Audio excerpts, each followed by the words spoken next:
Tomorrow is going to be a very, very special day. The President, Dr. William Ruto, is going to give his second State of the Nation address, touching on different matters that the Kenya Kwanza government has touched on since taking power. Some of the things that the President is most likely going to highlight is the economy, education, and other sectors that are very, very important for a majority of Kenyans. Now, we've touched base before we even go to our guest of the day, that is Muranga's Senator John Yutu. We touched base with Kenyans on what they think the President is going to address and what he is going to address. Let's take a look. Hajafikia matarajio ya wananchi wa Kenya wakati tulipokuwa tukipigia kura. Kwa sababu wananchi walikuwa wamepiga kura katika hali yakiwa walikuwa wamekata tamaa, maisha yamekuwa juu sana. Hivi sasa hali ya maisha imekuwa juu sana, tutarajia itapungua, haijapungua. Licha kwamba wadau tofauti wamepiga kelele, wamezungumza wale wasiokuwa kwa niaba wale wasiokuwa na sauti, lakini hatujaona serikali imefanya makubwa sana. Kwa sababu waliweka agenda katika manifesto yao. Na katika zile agenda zao, yale mambo walisema watayatekeleza yatakuwa yanachangia kupunguzwa kwa gharama za maisha. Lakini mpaka sasa hatujapungua. Kenya Kwanza hakuna kitu imefanya kabisa. Na kama ni mambo ya miradi wanatueleza ile miradi Uhuru aliacha. So ni President mwenyewe aangalie jinsi atafanya miradi ambayo tunaiona, si miradi hewa. Kitu ya kwanza aeleze wananchi kwamba universities hawako shule na wazazi walitoa pesa watoto wao wakaenda shule, wakaenda kusoma. Saa hii wengi wako nyumbani. Hiyo ni ya kwanza. Ya pili, madaktari, kaunti zote madaktari hawajapewa pesa miezi mitano. Hotuba yake kesho, mimi ningependa sana ile nataka aongelee ni kuhusu wanafunzi wetu wa university watarudi chuo vipi. Kiongelea mambo ya SHA ni tofauti na venye wanasema kwamba inafanya kazi na kwa ground haifanyi. Tungependelea kama wananchi aongelee mambo ya uchumi. Uchumi umezorota. Wao wanasema kwamba uchumi uko stable, lakini kwa ground zote madaktari hawajapewa pesa miezi mitano. Hotuba yake kesho, mimi ningependa sana ile nataka aongelee ni kuhusu wanafunzi wetu wa university watarudi chuo vipi. Kiongelea mambo ya SHA ni tofauti na venye wanasema kwamba inafanya kazi na kwa ground haifanyi. Tungependelea kama wananchi aongelee mambo ya uchumi. Uchumi umezorota. Wao wanasema kwamba uchumi uko stable, lakini kwa ground vitu ni different. Mimi niko sure hii story ya ushuru bado atakwepa kuiongelea, na pia ingekuwa ni vizuri pia aongelee hii story ya SHA, ingekuwa vizuri sana. All right, quite the sentiments there from Kenyans. Thank you so much for joining us, Senator Yutu.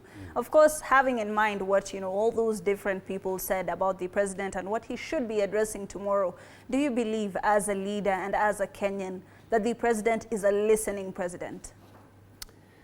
Thank you, Hibak, and yes, I know that the President is a listening President because, of course, he is a major consumer of intelligence reports, and I want to believe that he watches, news on TVs and maybe listens to the radio. And of course, there are very many people that advise him. So I should believe he's a good listener. What now I may not be able to maybe confirm or deny is whether then he acts in the way that maybe wananchi would want him to act.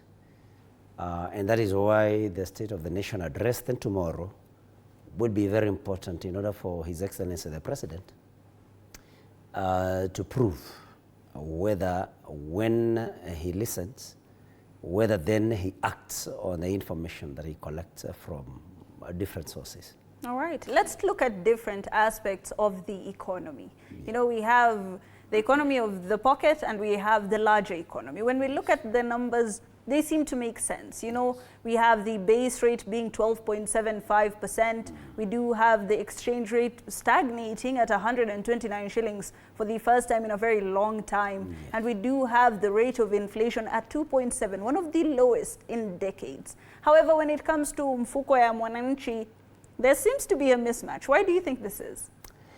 Well, probably that is a gigantic economic matter that may need some explanation by trained economists, which I'm not. But as you observe, Hibak, and I heard the chair of the Budget and Appropriations Committee in the Senate, in the National Assembly the other day, the Honorable Nyoro saying that people should feel this improvement of the economy in their pockets. Because the cry out there is that people have no money. Money is scarce. And prices of commodities, of course, I know that some commodities like unga, the prices have really gone down because we have to give credit where it is due. But basically, there are still things, commodities that are still very expensive. Talk of building materials, for example. Cement is still retailing at about 800 Kenya shillings in the cheapest outlets. While I think when President William Ruto came to power, cement was retailing to 500 and something Kenya shillings. You got to like twisted bars that are used for building, still very expensive. And this beats then the rules of economics that we know, like the market forces, that the law of demand and supply, that maybe not so many people are putting up buildings because of the economic, or because of the cash crunch. Yet the prices of these commodities are going up. So that's why I'm saying it defies economic principles that we know. Mm-hmm. And probably we will be able to get answers from His Excellency the President's State of the Nation address tomorrow. Right. Otherwise, it's baffling how, prices keep going up for some commodities, right, while actually demand is not exactly the factor that is pushing these things up. Mm. So it's something. It's a complicated economic affair.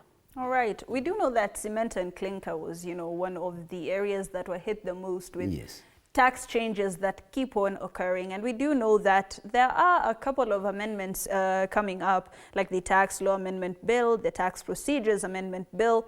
We have the Business Laws Amendment Bill, the Public Finance Amendment Bill. When Kenyans hear policy changes and law changes, they get very anxious because they believe that means that I'm going to be paying more tax. I already don't have enough. As a leader, when your people ask you, what do these bills mean? What do you usually tell them? Well, one thing that is sure is that most of the policies of Kenya Kwanza government, to which I belong, have raided the pockets of Kenyans. Mm-hmm. And as you rightly observe, then that's why, prices of some commodities are going up. Mm-hmm. But what we tell people, to answer your question, right, when people approach us as leaders, of course we tell people, mm-hmm, because we have to inspire hope in people. Right. We tell people that we want to believe, or we believe, mm-hmm, that things are going to be better tomorrow. Mm-hmm. The challenge then now becomes when you keep telling them that things are going to get better tomorrow and they do not improve as per maybe the expectations that we may have provoked in them. Mm-hmm. And so it's a situation, I can tell you here back, this is a very difficult time to be a leader in Kenya. Because of course people are complaining about very many things, especially because as Kenya Kwanza, we have implemented so many changes. We have introduced so many changes, of course, looking at our debt situation, looking at what we are generating from taxes, we keep going back to the pockets of wananchi. And so it's a difficult situation, but we still want to inspire hope in our people and tell them that we want to believe that things are going to be better tomorrow. And then this becomes a challenge to everyone, especially the President of the Republic of Kenya, to see to it that things improve. Because people cannot wait forever. I mean, we are here 2 years down the line, and so I think more needs to be done. Right. Yeah. Senator, of course, you've said you're part of, the Kenya Kwanza government. Yes. You are part of that particular faction. The president has said again and again that things are going to get worse before it gets better. When does it get better? Because it's been worse for 2 years now. That is why we are also somehow losing confidence in some of these promises, because we gave that promise towards the end of 2022 when we took over. Then we stuck to the same in 2023. Now we're in 2024, almost going to 2025, and now we are at a situation where we do not want to give more promises, where we want to also observe and see what is going to happen, because all of us are shouldering this blame, and so it's difficult. And I think I am very keen, just like any other Kenyan, to hear what the president is going to of course, state and present, so that we can be able to look at it. Of course, next week we should be debating the address that the president is going to make tomorrow.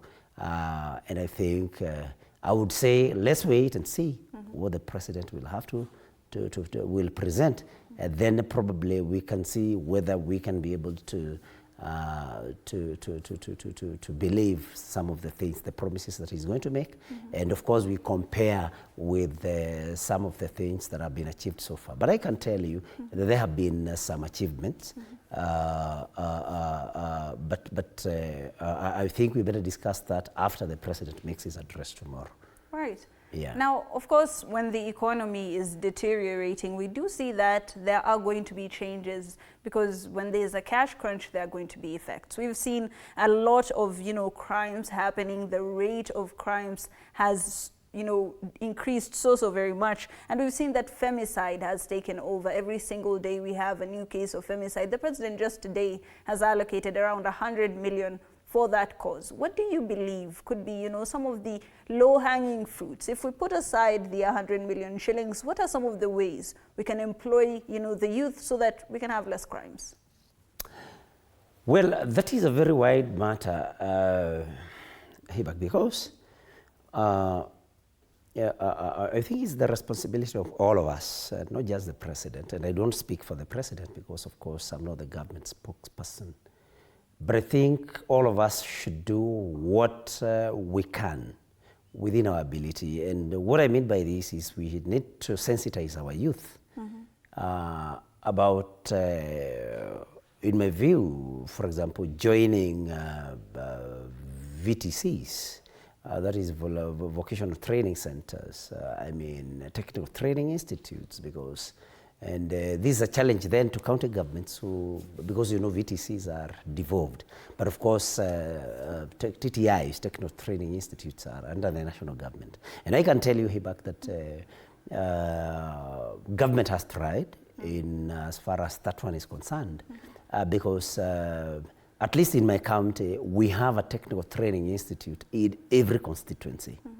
And so we need to sensitize our youth, because white-collar jobs, formal jobs, our economy, of course, does not, we don't have opportunities for white-collar jobs.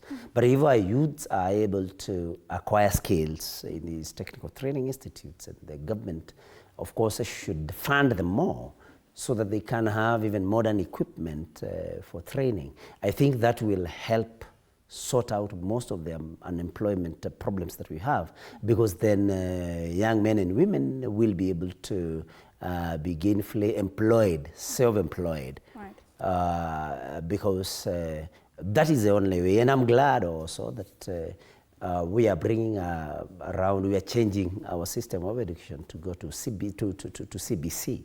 And if it is implemented in the right way, Hibak, I'm an educationist, and I know that if we can be able to identify the competencies of every other child, and then we train them along the area in which they are competent, then, and especially because it is skill oriented, we should be able to get somewhere. But that is a long-term plan. What for now government should be doing is to see to it that they sort out the issues with the Higher Education Loans Board. I mean the new funding model, so that every student that qualifies to join university then is able to be admitted and to be able to go through their studies.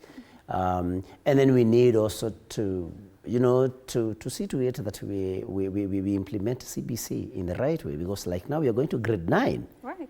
And there are complaints. Still, teachers are not enough.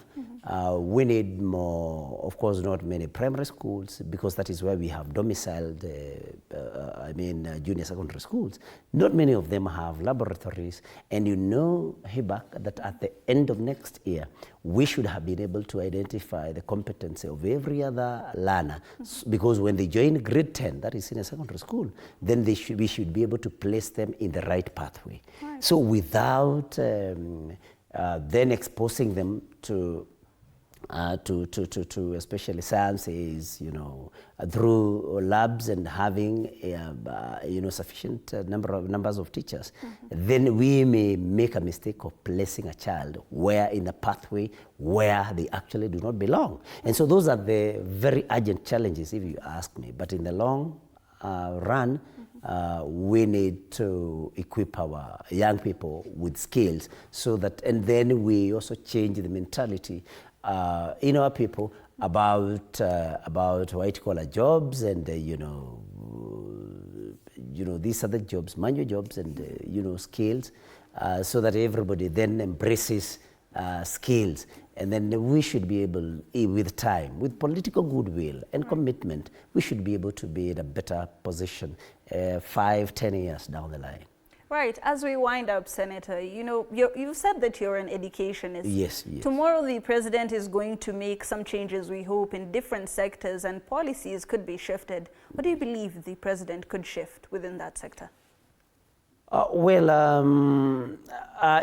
now we can only speculate. What should he change? In education, just basically the things that we have talked about. I can tell you that the new funding model, the concept is very good, but then the problem comes with what we call MTI, that is means testing instrument. And I think the president, if I were to advise him as to what he should change, maybe to subject this new funding model to more piloting, as we sort out students under the old financing model, as we pilot more, as we organize ourselves better regarding this new funding model. I think we also I would want to see him revamp especially Moi University, because Moi University, and it happens to be in his county of origin. Of course, the president is national, but this university, everybody is crying, and I'm a graduate of that particular university. So I think there is a problem there that should be looked into. But generally, higher education, universities, how they are funded, because they are crumbling. Those are also changes. We need to see changes in this. And also the courses offered at the universities, that we do not offer courses for the sake of it. We link labor market information to training. And those are some of the changes that as an educationist, I may want to see the president maybe bring, maybe in his address tomorrow, or maybe later on. Right. Thank you so much for joining us, Senator. Conclusively, in just one sentence, what would you say the president is going to change, say even in the health sector when it comes to SHA and SHIF, because it's been, you know, a debacle that the country has been dealing with? The same. I mean, it was not wise to like halt the operations of NHIF before, I mean, SHIF was fully implemented, because the problem we have, Kenyans are dying, because I mean there is a gap that you're not registered under SHIF, and NHIF is like almost disbanded. I mean, we didn't have to halt the operations of NHIF. What we should have done, in my view, was have those that are have still not been able to go through the transition still taken care of by NHIF until we are sure that everybody is registered and well covered under SHIF, because this gap has led to a lot of deaths and untold suffering to Kenyans. So that is something that the president must address, because we cannot afford to continue losing lives and you know, causing families untold sufferings, because where they are supposed to pay in cash, and these are people that have made contributions to the NHIF. So that is very important. Education, health, and of course, I would want to see the president deal with the matters that were raised by the Kenya Conference of Catholic Bishops, because they are weighty matters, and any politician saying that the Catholic bishops were biased is a politician that is not helping the president. The Catholic bishops raised issues. We would want to see all of them, and they are listed, and the president is aware about the issues that the Catholic bishops raised. We would want to see those issues addressed and sorted, because they are issues affecting Kenyans. Thank you so much, Senator, for your valuable insights. Tomorrow is going to be a very interesting day. We want to see what the president is going to say. These are some of the things that we believe the president is going to be addressing. And thank you so much for joining us on the Daily Report tonight. We've touched on all matters that have been affecting the country. We've gone international as well. We've touched on Ukraine. Then we came back into the country because we needed to know how exactly the State of the Nation address is going to be affecting you and me. Have yourselves a very good night. My name is Hibak Said, and good night to our sign language interpreter, Kelvin Makori, as well. Have yourselves a very lovely Wednesday.